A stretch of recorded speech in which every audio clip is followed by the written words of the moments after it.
உங்கள் அனைவரையும் இந்த காலை வேளையிலே தேவனுடைய நாமத்திலே வாழ்த்துகிறேன், ஆசீர்வதிக்கிறேன்.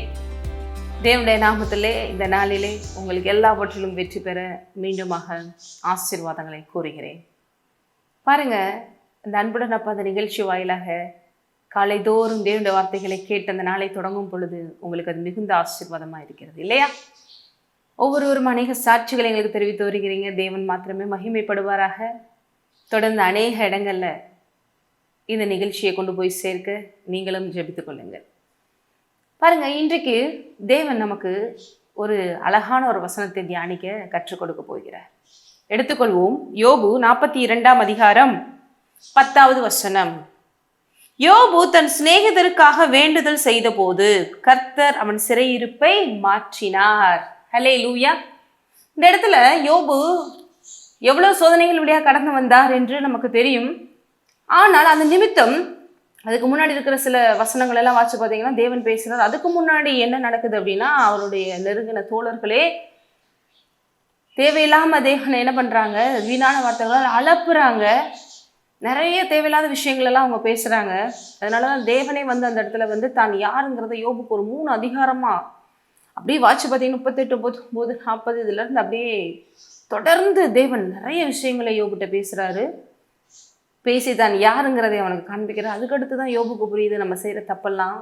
ஆகவே தேவனே என்னை மாற்றிக்கொள்கிறேன்னு ஒப்பு கொடுக்கிறார். மேலும் தன் சிநேகிதருக்காகவும் வேண்டுதல் செய்கிறார். பாருங்க, நம்மளை சுற்றி இருந்து நம்மளை எத்தனையோ பேர் என்னென்னமோ கோவப்படுத்திருக்கலாம், நம்ம சரியில்லாத போது என்ன பண்ணியிருக்கலாம். ஆனால் அவர்களுக்கும் நல்லா இருக்கணும்னு சொல்லி நம்ம வேண்டுதல் செய்யும் ஒரு ஹார்ட் வருங்கிறதுனா அந்த இடத்துல தேவனுடைய அன்பு அந்த இடத்துல வருகிறது என்று அர்த்தம். ஏனென்றால் அதற்கு முன்பாகவே அநேக வசனங்கள் நீங்கள் வாசித்தீங்கன்னா தேவனே சொல்லுவார், யோபு இப்படியாக அவனுடைய சிநேகித வேண்டுதல் செய்வார், நான் அப்படியாக அவனை மாற்றுவேன், அவன் வாய் இப்படி பேசும், அவனுடைய எல்லாவற்றையும் நான் அப்படி மாற்ற போறேன்னு சொல்லி தேவன் ஆசீர்வதித்ததுனால யோபு தேவ ஆசீர்வாதத்தினால தேவ அன்பை பெற்றுக்கொண்டு அந்த சூழ்நிலையில் மத்தியிலும் கர்த்தர் நல்லவர்கிறதை உணர்ந்து ஐயோ இவங்க தெரியாம பேசிட்டாங்கன்னு சொல்லி அந்த தேவனிடத்துல தன்னுடைய சிநேகிதருக்காக வேண்டுதல் செய்கிறார்.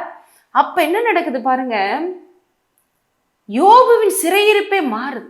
ஏனென்றால் அந்த இடத்துல யோபு மிகப்பெரிய ஒரு பிரமாணத்தை நிறைவேற்றுகிறார். என்ன என்றால், தன்னிடத்தில் ஒருவன் அன்பு கூறுவது போல பிறனிடத்திலும் அன்பு கூறுவானாக என்ற வேத வாக்கியத்தினுடைய ராஜரீக பிரமாணத்துல 2வது பிரமாணம், மிக முக்கியமான பிரமாணம். அதை அவர் நிறைவேற்றும் பொழுது அந்த இடத்துல அவருக்கு ஆசீர்வாதம் இல்லாமல் இருக்குமா?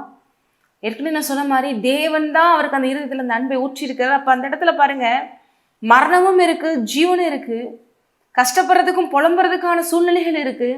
ஆனால் அதே இடத்துல கர்த்தர் நல்லவங்கிறத பார்த்து கர்த்தரை துதிப்பதும் மற்றவர்களுக்காக கர்த்தரிடத்துல ஜெபிப்பதும் என் தேவன் என்னை விடுவிக்க வல்லவர் என்று சொல்லக்கூடிய சூழ்நிலைகளும் அந்த இடத்துல இருக்கு. யோபு முதல்ல எவ்வளோ விஷயங்களை புலம்பினாலும் கடைசியாக புரிந்து கொண்டு ஜீவனை சூஸ் பண்ணுறாரு. ஜீவனை அவர் செலக்ட் பண்ணி வாய் திறந்து தேவனையும் துதித்து தன்னை சுற்றி இருக்கிறதனுடைய சிநேகிதருக்காகவும் வேண்டுதல் செய்யும் போது அங்கே ஜீவன் பிறப்பிக்கப்படுகிறது. ஆகவே ஒரு சிறையிருப்பு மாறுகிறது.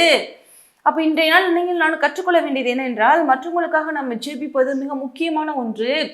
அந்த நேரத்தில் அது உங்களுக்கு ஆசீர்வாதமாக அமையுங்கிறத மறந்துடாதீங்க. மேலும் அங்கே என்ன நடக்குது பாருங்க, யோபுக்கு முன்னே இருந்த எல்லாவற்றை பார்க்கிலும் இரட்டத்தனையாய் கர்த்தர் அவனுக்கு தந்தருளினார். ஹல்லேலூயா. அவனுக்கும் ஆசீர்வாதம், மேலும் அவனை சுற்றி இருக்கிறவங்களுக்கும் ஆசீர்வாதம், ஆசீர்வதித்து ஆசீர்வாதமாக மாற்றுகிறார். இந்த மாசத்தினுடைய வாக்குத்தத்தம், இரட்டத்தனையாய் தேவன் உங்களை ஆசீர்வதிப்பார். அப்படிப்பட்ட ஆசீர்வாதம் யோபுக்கு கிடைச்சது போல இன்றைக்கு உங்களுக்கும் அதிகமாய் தேவன் கொடுக்க விரும்பவே இந்த வசனத்தின் மூலம் பேசி கொண்டிருக்கிறார். அப்போ நம்ம என்ன பண்ணணும்? என்னைக்குமே கிறிஸ்தவர்களாக நம்ம ஆசீர்வதிக்கப்பட்டிருக்கிறோம், மற்றவர்களுக்கு ஆசீர்வாதமாக மாட்டப்பட்டிருக்கிறோம்ங்கிறதை உணர்ந்து ஒவ்வொரு நாளும் மற்றவங்களுக்காக நீங்கள் ஜெபிங்க, உங்களை சுற்றிற்காக ஜெபிங்க. உங்களை ஏளனம் பண்ணாலும் எதிரியாக நினைச்சாலும் அவங்களுக்காகவுமே ஜெபிங்க. உலகத்தில் இருக்கிற ஒவ்வொரு ஆத்துமாக்களையும் நினைத்து தேவனுடைய நாமத்திலே அவர்களை ஆசீர்வதித்து ஜெபிங்க. அவங்க கட்டுகளிலிருந்து விடுதலை அடையணும் ஜெபிங்க. பூமியில சமாதானத்தை கட்டவிழ்த்து ஜெபிங்க. அப்படியாக ஜெபிக்கும் போது அது உங்களுக்கு ஆசீர்வாதமாக முடியுங்கிறதுல சந்தேகமே இல்லை. முதல்ல அது உங்களுக்கு பலிக்கும்.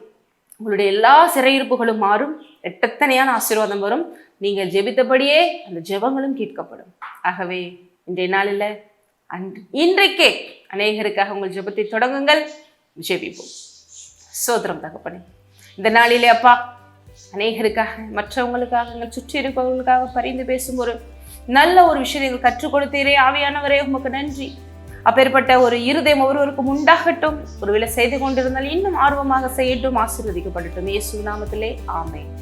நீங்கள் ஆசீர்வதிக்கப்பட்டது.